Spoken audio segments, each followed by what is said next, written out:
Efesus 6 ayat yang ke-13. Sebab itu ambillah seluruh perlengkapan senjata Allah supaya kamu dapat mengadakan perlawanan pada hari yang jahat itu dan tetap berdiri sesudah kamu menyelesaikan segala sesuatu. Jadi berdirilah tegap, berikat pinggangan kebenaran, dan berbaju sirahkan keadilan. Kakimu berkasutkan kerelaan untuk memberitakan Injil damai sejahtera, dan dalam segala keadaan pergunakanlah perisai iman. Sebab dengan perisai itu kamu akan dapat memadamkan semua panah api dari si jahat. Ayat 17, dan terimalah ketopong keselamatan dan pedang roh, yaitu firman Allah. Oke, shalom, selamat siang. Kita ketemu lagi channel Pita Kakiku, karena firmanmu adalah pelita bagi kakiku dan terang bagi jalanku. Ayat yang barusan kita baca adalah perlengkapan senjata Allah yang Paulus tuliskan. Bagaimana di sana ada perlengkapan yang menutupi bagian kepala, yaitu ketopong keselamatan, ada yang menutupi bagian badan, yaitu baju sirah keadilan, berbaju sirahkan keadilan, dan di sana ada ikat pinggang kebenaran, dan bagian kaki di sana ada kasut perelahan memberitakan Injil. Di samping itu juga ada pedang roh dan perisai iman. Pedang roh saya pernah bahas di salah satu video yang lain, begitu juga dengan ketopong keselamatan gitu ya, dan saya juga pernah membahas mengenai perisai iman. Dalam video ini saya akan membahas mengenai ikat pinggang kebenaran. Ini salah satu bagian lain dari perlengkapan senjata Allah gitu ya. Kita akan melihat bagaimana ikat pinggang kebenaran ini menjadi sesuatu hal yang penting yang menjaga umat Tuhan pada saat dia berperang gitu ya. Tetapi sebelum kita melihat lebih jauh mengenai perlengkapan senjata Allah, dalam hal ini ada ikat pinggang kebenaran, kita mau melihat dulu gambaran tentang tentara Romawi pada zaman itu, bagaimana mereka berikat pinggang, yang tentunya sangat berbeda dengan ikat pinggang yang kita gunakan sekarang gitu ya. Kita akan lihat video sebentar ini untuk melihat seperti itulah gambaran ikat pinggang yang digunakan oleh tentara Romawi pada zaman itu gitu ya. Kita lihat sebentar ya. In addition, they wear cingulum, a belt to protect the groin. This belt is made of leather that is added by many iron bulges, often exhibit the ability and courage that make them successful in obtaining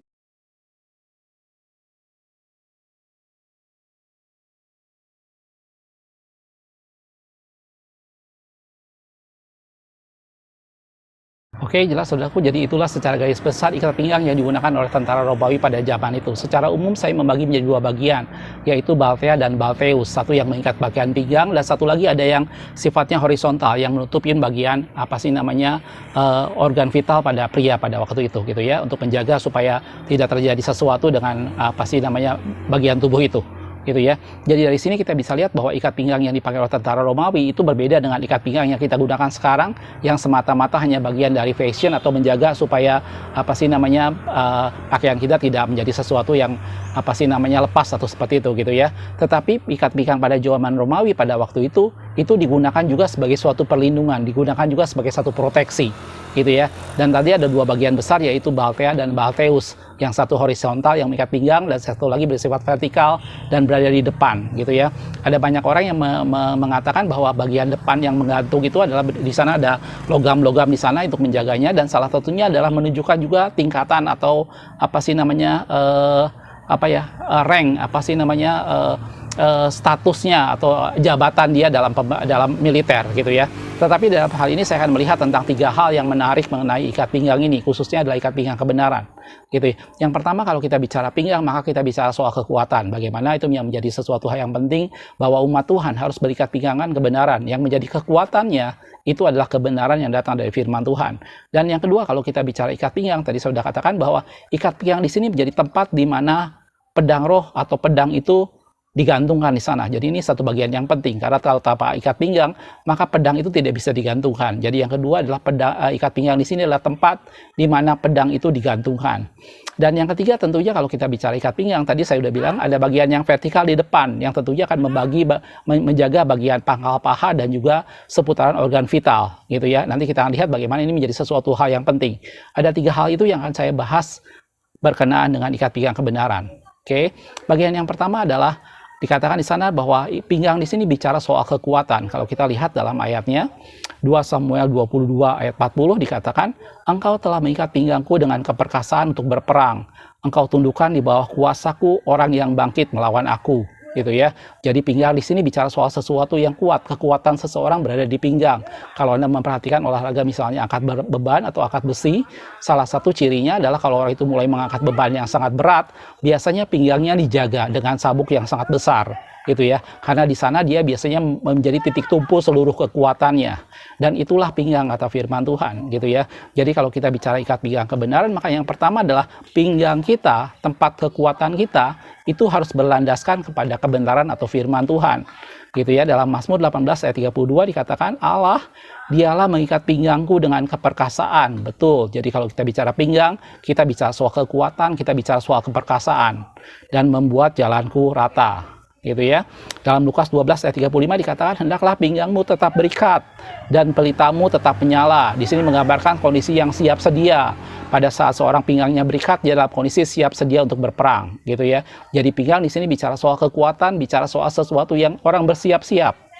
Gitu. Dan dalam firman Tuhan tadi dikatakan ikat pinggang itu harus berikatkan dengan ikat pinggang kebenaran, gitu ya.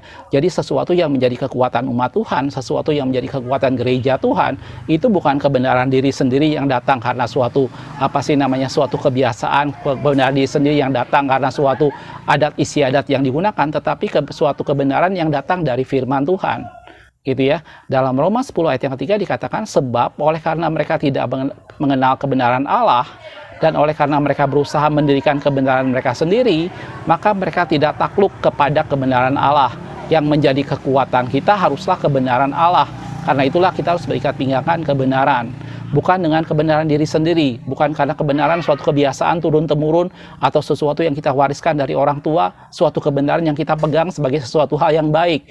Tentunya ini menjadi berbeda. Saya pernah membahas salah satu video mengenai hikmat manusia dan hikmat Allah.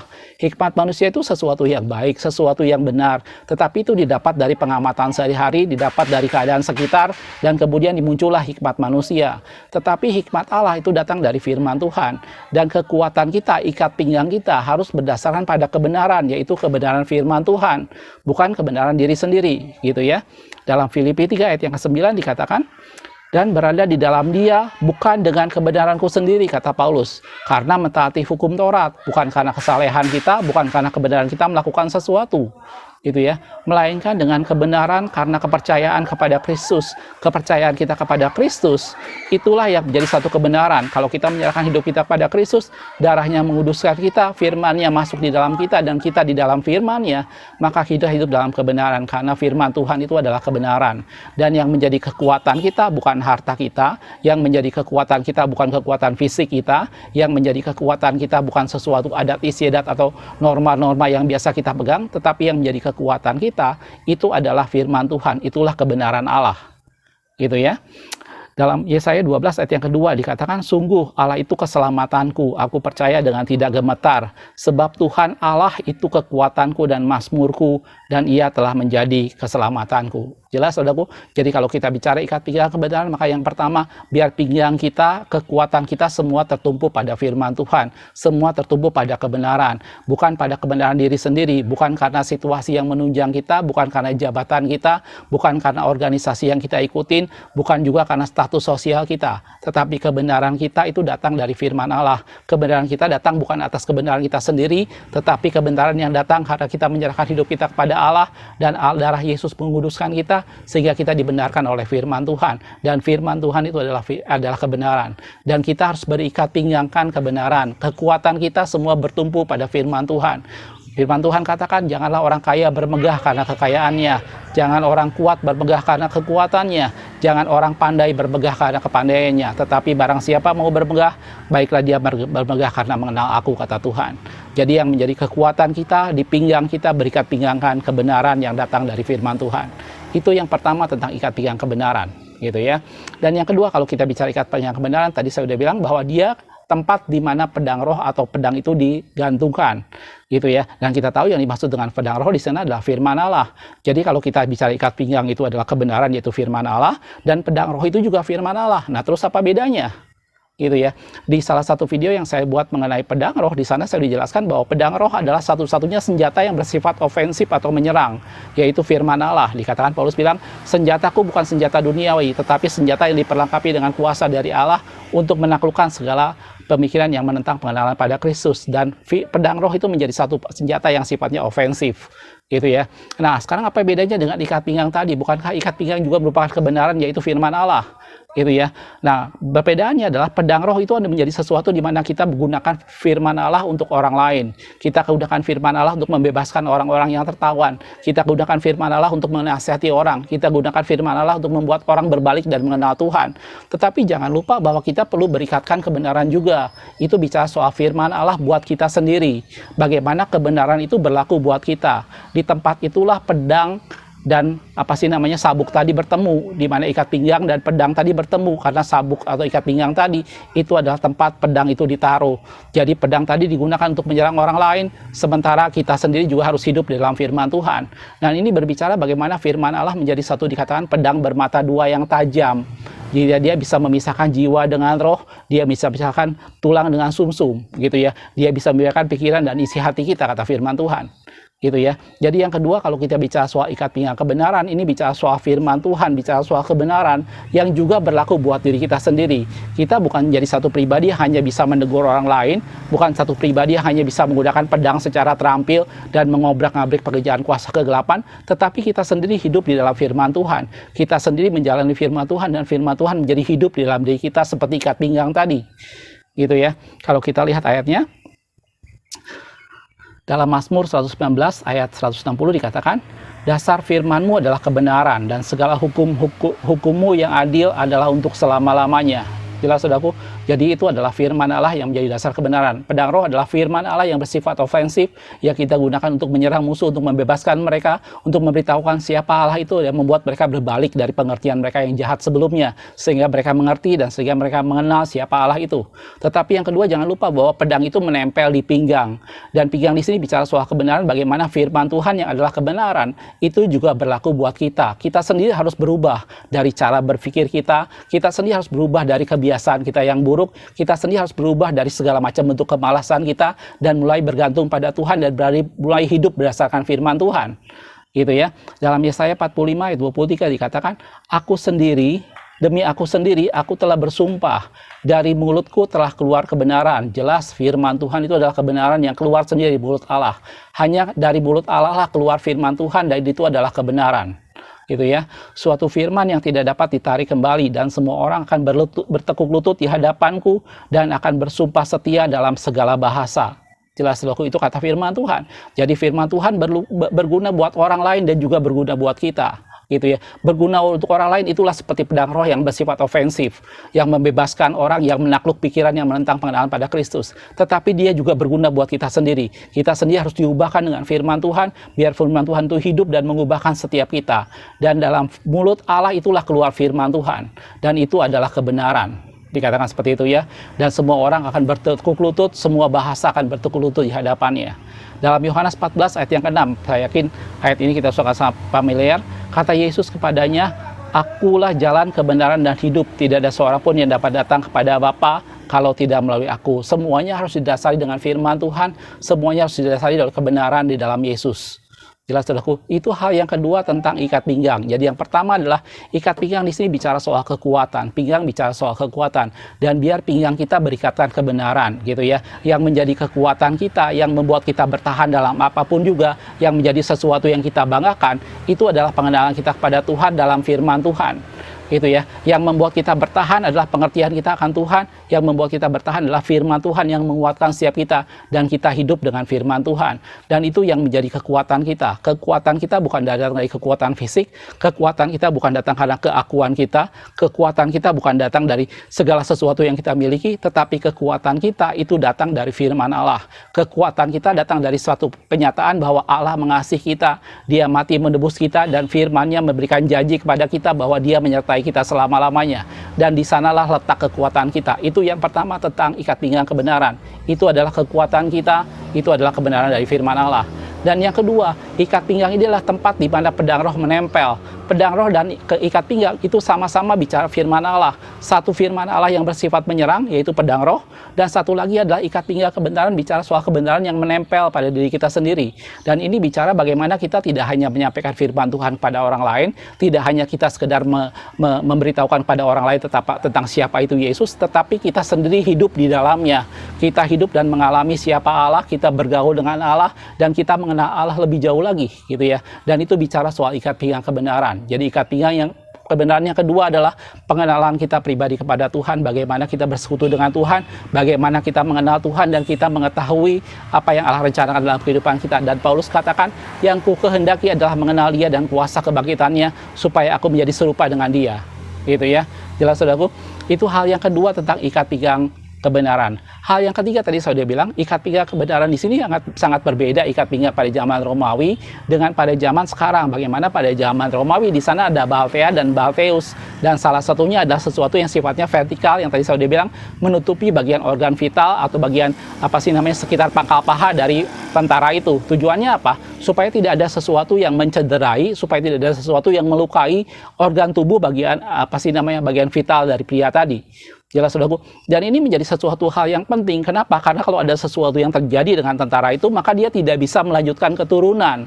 Dan ini harus dijaga, karena di mata Allah, keturunan menjadi sesuatu hal yang penting. Di mata Allah, umat Tuhan itu harus mempunyai sebuah keturunan.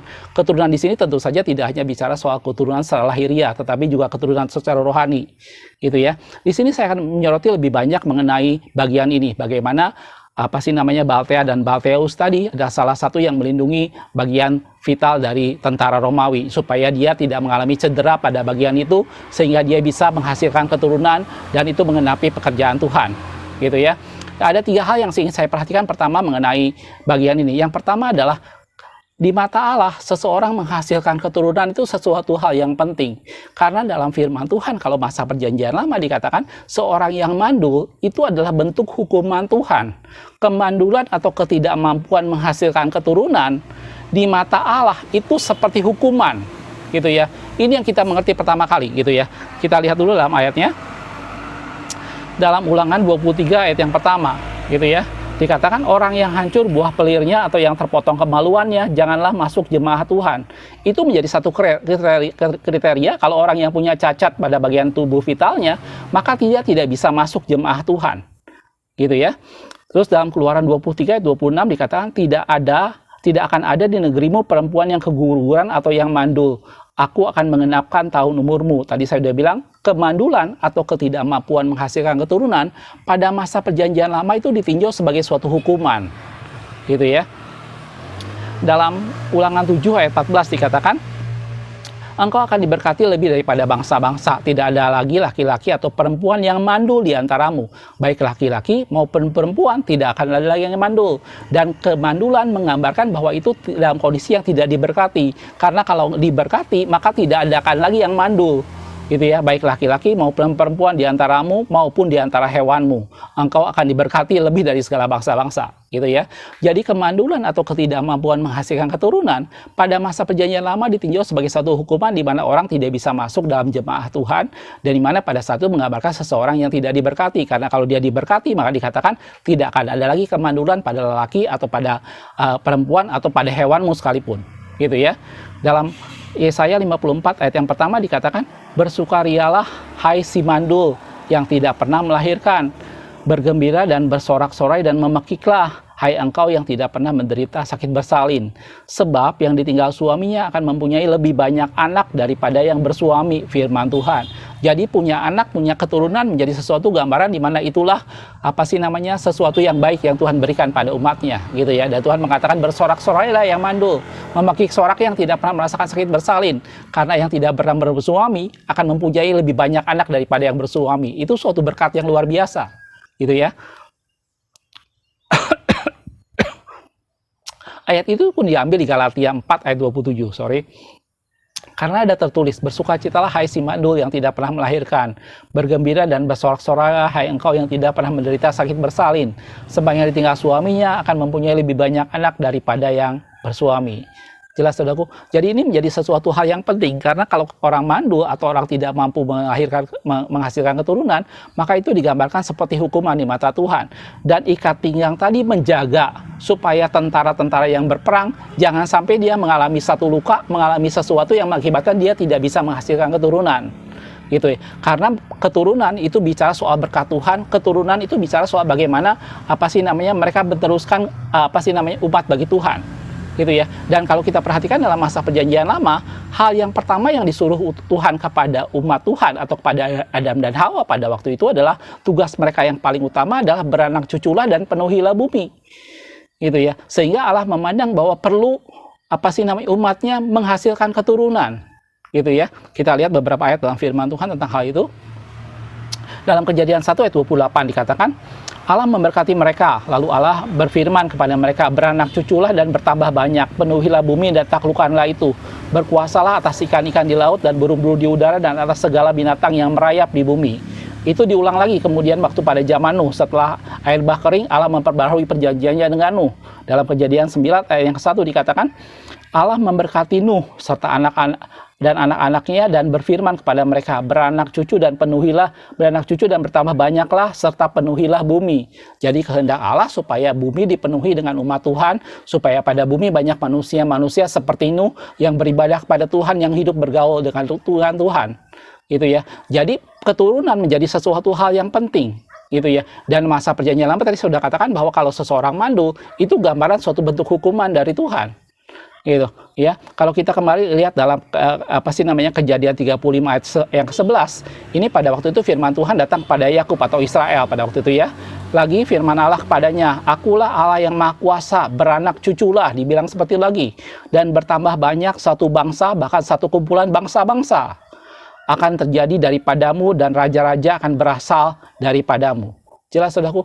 Jadi itulah pentingnya kita mempunyai keturunan, gitu ya. Dan di awal tadi saya sudah katakan bahwa keturunan yang dimaksud di sini tentunya pada masa perjanjian lama itu bisa soal keturunan secara fisik, anak cucu secara fisik, di mana itu meneruskan generasi berikutnya, gitu ya. Beranak cucu dan penuhilah bumi, tentunya waktu pertama itu digambarkan sebagai sesuatu keturunan secara fisik, secara lahiriah, gitu ya. Dan ikat pinggang tadi salah satunya melindungi bagian organ vital pada pria supaya dia tidak mengalami sesuatu sehingga dia tidak menjadi mandul dan tidak mampu menghasilkan keturunan, gitu ya. Tetapi setelah itu semua berkembang, maka pada masa perjanjian baru kita bicara soal keturunan rohani, gitu ya. Ikat pinggang kebenaran berguna untuk menjaga kita supaya kita bisa menghasilkan keturunan secara rohani. Orang yang mandul, orang yang tidak menghasilkan keturunan secara rohani, itu gambaran seperti orang yang dalam hukuman. Dan apabila seorang diberkati Tuhan, salah satu ciri berkat adalah Allah memberikan kepada mereka keturunan. Jelas saudaraku. Dan ini kalau kita bicara dalam perjanjian baru, kita bicara soal keturunan rohani, tidak hanya sekedar keturunan secara jasmani, gitu ya. Kalau kita lihat dalam 3 Yohanes 1 ayat yang keempat dikatakan, bagiku tidak ada sukacita lebih besar daripada mendengar bahwa anak-anakku hidup dalam kebenaran. Itulah kenapa kita perlu berikat pinggangan kebenaran. Ikat pinggang kebenaran menjaga supaya kekuatan hidup kita, supaya apa yang kita banggakan, supaya apa yang menjadi tempat kita bertumpu itu pada kebenaran Allah. Menjadi kekuatan kita adalah kebenaran Allah. Dan yang kedua, ikat pinggang kebenaran bicara di sana tempat bergantungnya pedang roh, di mana pedang roh bersifat ofensif, sedangkan ikat pinggang itu bersifat untuk diri kita sendiri atau defensif. Bagaimana firman Tuhan itu kita gunakan untuk memberitahukan kepada orang lain, untuk mengajak orang mengenal Tuhan, untuk memberitahukan siapa Allah kepada mereka. Tetapi di satu pihak firman Tuhan itu juga untuk diri kita sendiri, bagaimana kita hidup semakin mengenal Tuhan, bagaimana kita hidup semakin dekat dengan Tuhan. Dan yang ketiga, kalau kita bicara masalah ikat pinggang kebenaran, maka itu melindungi bagian tubuh vital pada pria atau tentara Romawi pada waktu itu, supaya mereka bisa menghasilkan keturunan. Karena kalau ada sesuatu di mana mereka tidak menghasilkan keturunan, mereka tidak bisa masuk jemaah Allah dikatakan. Dan itu gambaran seorang yang dalam hukuman, karena Allah mau supaya mereka beranak cucu dan penuhilah bumi. Dan tadi dikatakan dalam Yohanes, tidak ada yang lebih besar kebahagiaanku, dikatakan tidak ada sukacita yang lebih besar daripada mendengar anak-anakku hidup dalam kebenaran. Jadi yang ketiga, ikat pinggang kebenaran menjaga supaya kita tetap bereproduksi, menjaga supaya kita tetap menghasilkan keturunan rohani, keturunan ilahi, di mana orang-orang semakin banyak yang mengenal Tuhan dan mengasihi Tuhan, gitu ya. Dalam Yesaya 8 ayat 16 dikatakan, aku telah menyimpan kesaksian ini dan memeteraikan pengajaran ini kepada murid-muridku. Yesaya jelas bilang, dalam firman Tuhan dikatakan, aku menyimpan kesaksian ini dan memeteraikan pengajaran ini kepada murid-muridku. Seorang yang mengenal Tuhan, seorang yang hidup bergaul dengan Tuhan, seorang yang menggunakan ikat pinggang kebenaran, maka salah satu cirinya adalah dia mampu bereproduksi, dia mampu menghasilkan keturunan, murid-murid, orang-orang yang dilahirkan dan mereka hidup dalam kebenaran, gitu ya. Dalam Yesaya 54 ayat 13 dikatakan, semua anakmu akan menjadi murid Tuhan dan besarlah kesejahteraan mereka. Allah mau beranak cucu dan penuhilah bumi, karena kemandulan menjadi sesuatu yang Allah tidak berkati. Pada saat Allah memberkati, Allah melakukan sesuatu, maka orang bersuka cita dan tidak ada lagi yang mandul di sana, dan kita bisa menghasilkan keturunan dan penuhilah bumi. Dan ikat pinggang kebenaran menjaga supaya jangan sampai ada sesuatu yang mengakibatkan kita mandul dan tidak bisa menghasilkan keturunan. Dan dikatakan dalam firman Tuhan, biar anakmu menjadi murid-murid Tuhan, gitu ya. Dan itu yang juga disinggung dalam firman Tuhan pada waktu Yesus menyuruh saat terakhir untuk mengutus murid-muridnya. Dikatakan dalam Matius 28 ayat 19, dikatakan, karena itu pergilah, jadikanlah semua bangsa muridku, hasilkan keturunan, hasilkan anak-anak rohani yang kita bina, yang kita didik, gitu ya. Dikatakan seperti, dan baptislah mereka dalam nama Bapa, Anak, dan Roh Kudus, gitu ya. Kalau kita bicara soal pemuritan, ini sesuatu hal yang penting dalam gereja Tuhan, gitu ya. Dan kalau kita bicara soal murid, ini semata-mata bukan bicara soal orang yang mengikuti kemana saja kita pergi, bukan bicara soal orang yang melihat semua aktivitas kita sehari-hari, tetapi kalau kita bicara murid, maka kita bicara soal guru yang mengajar dia tentang firman Tuhan, gitu ya. Kalau Anda perhatikan Yesus dengan murid-muridnya, maka murid-murid Yesus tidak hanya sekedar mengikuti Yesus kemana saja Yesus pergi. Murid-murid Yesus tidak sekedar melihat bagaimana pada saat Yesus berdoa dan melakukan mujizat. Murid-murid Yesus tidak hanya sekedar mendengar pada saat Yesus mengajar orang banyak, bukan cuma itu, tetapi ada secara khusus Yesus mengajar murid-muridnya secara tersendiri. Ada secara khusus banyak waktu yang Yesus lakukan untuk bersama dengan murid-muridnya dan dia mengajar, gitu ya. Dan ini yang dimaksudkan dengan pemuritan. Kalau kita bicara soal pemuritan atau menghasilkan keturunan bagi Allah, kita bicara soal orang-orang yang secara khusus kita bina dalam pengetahuan firman Tuhan. Dia melihat teladan bagaimana kita melayani, dia melihat teladan bagaimana kita hidup benar di hadapan Tuhan. Tetapi di satu pihak kita menyampaikan kepada mereka semua pemikiran kita tentang Kristus. Kita menyampaikan pengajaran-pengajaran sehingga mereka mengerti kitab suci secara mendetil. Dan itu adalah pemuritan. Murid adalah seseorang yang diajar, bukan cuma seorang yang mengikut, tetapi seorang yang diajar dengan kebenaran firman Tuhan, dan itu adalah murid, gitu ya. Dan kata firman Tuhan tadi, ikat pinggang kebenaran adalah menjaga supaya jangan sampai terjadi kemandulan pada kita, dan kita bisa menghasilkan keturunan dan murid-murid Tuhan, sehingga anak-anakmu akan menjadi murid Tuhan, kata Tuhan begitu. Jelas, saudaraku, inilah 3 hal yang penting kalau kita bicara masalah ikat pinggang kebenaran. Jadi ikat pinggang kebenaran yang pertama, pinggang bicara soal kekuatan. Kekuatan kita harus bertumbuh pada firman Tuhan. Apapun yang kita lakukan, apapun yang kita kerjakan, apapun yang kita hadapi, ingat selalu firman Tuhan. Itu adalah kekuatan kita. Kita harus berikat pinggangan kebenaran. Kekuatan kita bukan dari kekayaan, kekuatan kita bukan dari jabatan kita, tapi kekuatan hidup kita dari firman Tuhan. Dari dasar kita tahu bahwa Allah ada menyertai kita. Dan yang kedua, ikat pinggang kebenaran di sana bicara soal ikat pinggang yang tempat di mana pedang tadi menempel. Dan itu menjadi sesuatu di mana pedang untuk menyerang orang lain, pedang digunakan untuk firman Tuhan disampaikan pada orang lain sehingga orang mengenal Tuhan. Tetapi di pihak lain, kebenaran atau firman Tuhan itu sendiri berguna buat kita untuk mengubah kita. Itu seperti ikat pinggang yang menempel. Jelas, saudaraku. Jadi yang kedua, kalau bisa ikat pinggang kebenaran, kita bicara bagaimana kita hidup benar di hadapan Tuhan sesuai dengan firman Tuhan. Kita tidak hanya terampil menyampaikan pada orang lain, kita tidak hanya menggebu-gebu menyampaikan sesuatu untuk membawa orang mengenal Tuhan, tetapi hidup kita sendiri semakin lama semakin mengenal Tuhan, gitu ya. Dan ketiga, kalau kita bicara ikat pinggang kebenaran, maka itu melindungi bagian tubuh pria, tentara Romawi, supaya tidak mengalami sesuatu sehingga dia mengalami kemandulan dan tidak bisa menghasilkan keturunan. Karena keturunan menjadi sesuatu hal yang penting, dan sejak pertama Allah menyuruh mereka beranak cucu dan penuhilah bumi. Dan kalau Allah memberkati satu umat, maka cirinya adalah tidak ada lagi yang mandul di sana, baik pria maupun wanita maupun hewan-hewannya, karena kemandulan adalah bentuk hukuman Tuhan. Dan kalau kita bicara keturunan, kita tidak hanya bicara soal keturunan secara jasmani, tetapi itu juga keturunan secara rohani. Dan keturunan secara rohani itu bicara soal murid-murid yang dididik, murid-murid yang diajar dalam jalan-jalan Tuhan. Tidak hanya sekedar mereka menjadi pengikut, tidak hanya sekedar mereka mengikuti kebiasaan kita, tetapi mereka kita ajar, mereka kita latih, mereka kita beritahukan pengajaran firman Tuhan sehingga mereka mengerti firman Tuhan. Dan itu adalah murid-murid, dan itu gambaran seperti anak-anak rohani.